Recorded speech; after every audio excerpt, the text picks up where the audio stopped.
Evangelho de Lucas, capítulo 9, versículos de 51 a 56.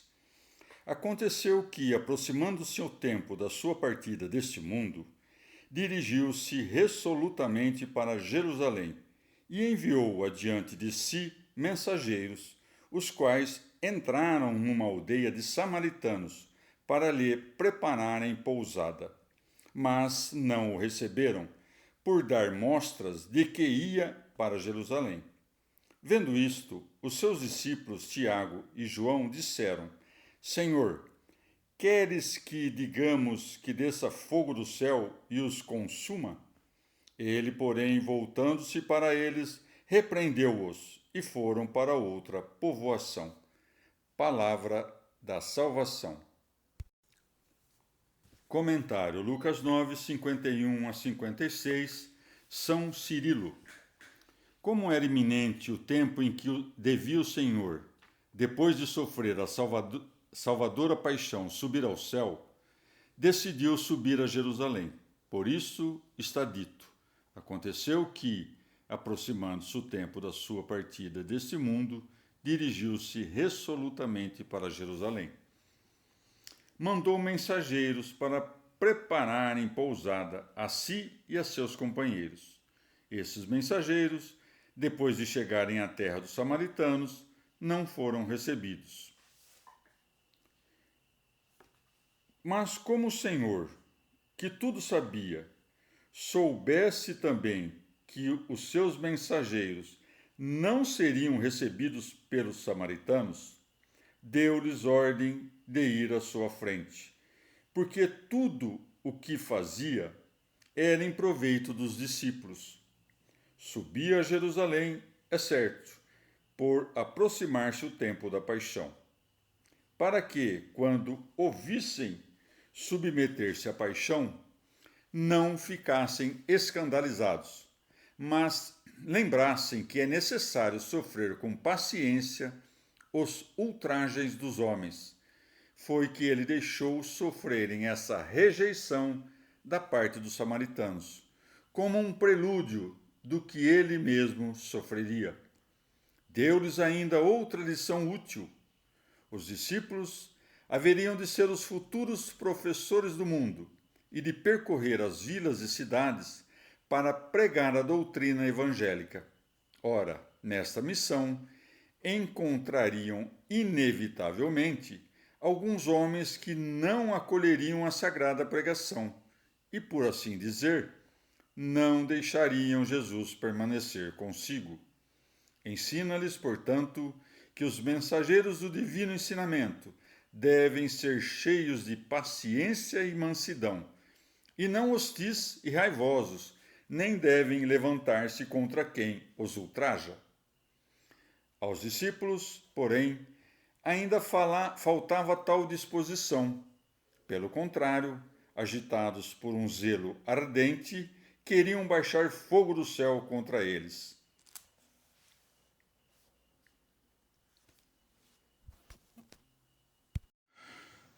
Salmo 87. Ele firmou-a num monte santo.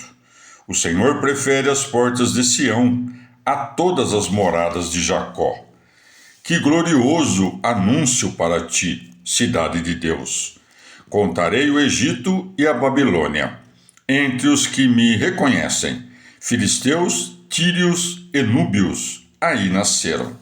De Sião se dirá, um por um, aí nasceram. Fundou-a o Altíssimo em pessoa.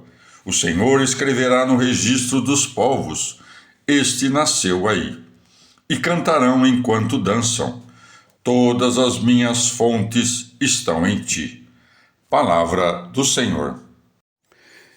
Transposição cristã do Salmo 87, por Luiz Alonso. Em seu próprio sentido, o Salmo já faz ressoar a atrevida profecia. É muito fácil aplicar-lhe a chave de correspondência tradicional. Jerusalém igual igreja. Começamos com um texto da carta aos Efésios, em que se combinam a chamada dos pagãos em pé de igualdade, o símbolo do fundamento ou alicerce e o tema da cidadania. Entreescolho alguns versículos.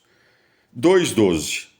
Recordai que não tinhais um Messias, que estáveis excluídos da cidadania de Israel, e éreis alheios às alianças, sem esperança na promessa e sem Deus no mundo. 2:13. Agora, porém, graças ao Messias Jesus, vós, o que antes estáveis longe, estáis perto. 2:19.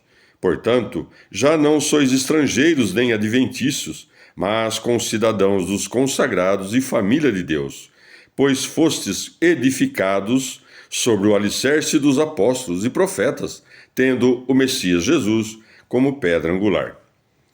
Talvez por confusão fonética, os 70 traduziram 87:5 por Mitersion e a Vulgata diz Matersion, o que permite a comentadores antigos citar Gálatas 4:26, onde Paulo diz da igreja: ela é nossa mãe. Lido nessa chave, o salmo pode ser um canto alegre da e à igreja. Povos de todas as raças e línguas e culturas dão-se as mãos para dançar em roda, cantando: todas as minhas fontes estão em ti, que é a fonte única das águas batismais, como reza a liturgia e belamente o diz a inscrição no batistério da Basílica Lateranense. O salmo pode se modular adquirindo tom de censura e admoestação. Sentimos todos os povos com iguais direitos de cidadania cristã, pelo batismo, ou impomos, nós, os cristãos mais antigos, uma conversão cultural como condição ou garantia da conversão religiosa? Para ser bom cristão, é preciso professar a filosofia aristotélica? Nossa comum ação de graças ao Senhor deve soar numa só liturgia?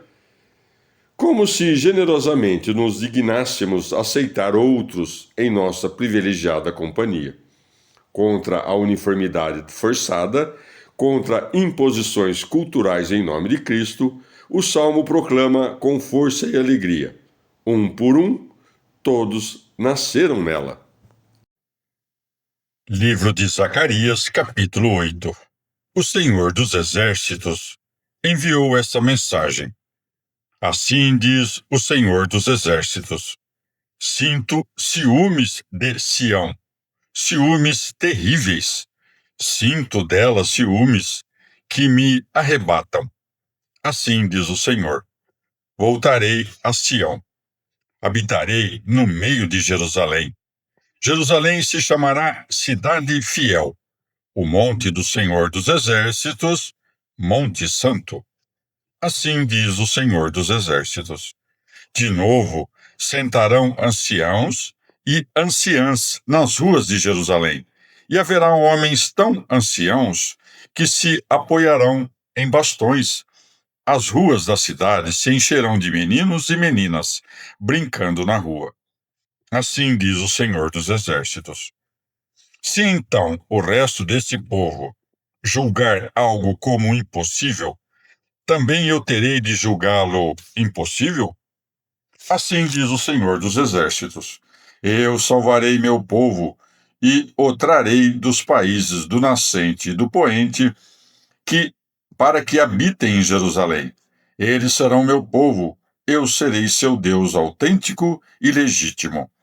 Assim diz o Senhor dos Exércitos: cobrai ânimo, vós que nesses dias escutastes essas palavras, pronunciadas pelos profetas, no dia em que se lançaram os alicerces para a construção do templo do Senhor dos Exércitos. Antes, não se contratavam homens nem animais, não havia segurança de movimentos, devido às rivalidades. Eu lançava uns contra outros. Agora, não vou mais tratar o resto do povo como em tempos passados. Oráculo do Senhor dos Exércitos. Semearão tranquilos, a cepa dará seu fruto, a terra dará sua colheita, o céu dará seu orvalho, eu deixo tudo ao resto desse povo. Assim como fostes amaldiçoados pelos pagãos, Judá e Israel, também vos salvarei e sereis abençoados. Não temais, cobrai ânimo. Assim diz o Senhor dos Exércitos. Assim como eu planejava desgraças contra vós, quando vossos pais me irritavam e não me arrependia, diz o Senhor dos Exércitos. Também mudarei então meus planos para fazer bem a Jerusalém e a Judá. Não temais. Isto é o que tendes de fazer: dizer a verdade ao próximo, julgar com integridade nos tribunais, não tramar males uns contra os outros, não amar o juramento falso, pois eu detesto tudo isso. Oráculo do Senhor. O Senhor dos Exércitos dirigiu-me a palavra. Assim diz o Senhor dos Exércitos: o jejum do quarto, quinto, sétimo e 10º mês se transformará em gozo, alegria e festa para Judá. Amai a sinceridade e a concórdia. Assim diz o Senhor dos Exércitos. Ainda virão povos e habitantes de cidades populosas. Os de uma cidade irão aos de outra e lhes dirão: vamos aplacar o Senhor. Eu vou contigo visitar o Senhor dos Exércitos. Assim, virão povos numerosos e nações poderosas para visitar o Senhor dos Exércitos em Jerusalém e aplacar o Senhor. Assim diz o Senhor dos Exércitos. Naqueles dias, 10 homens de cada língua estrangeira agarrarão um judeu pela barba do manto e lhe dirão: vamos convosco, pois soubemos que Deus está convosco. Palavra do Senhor.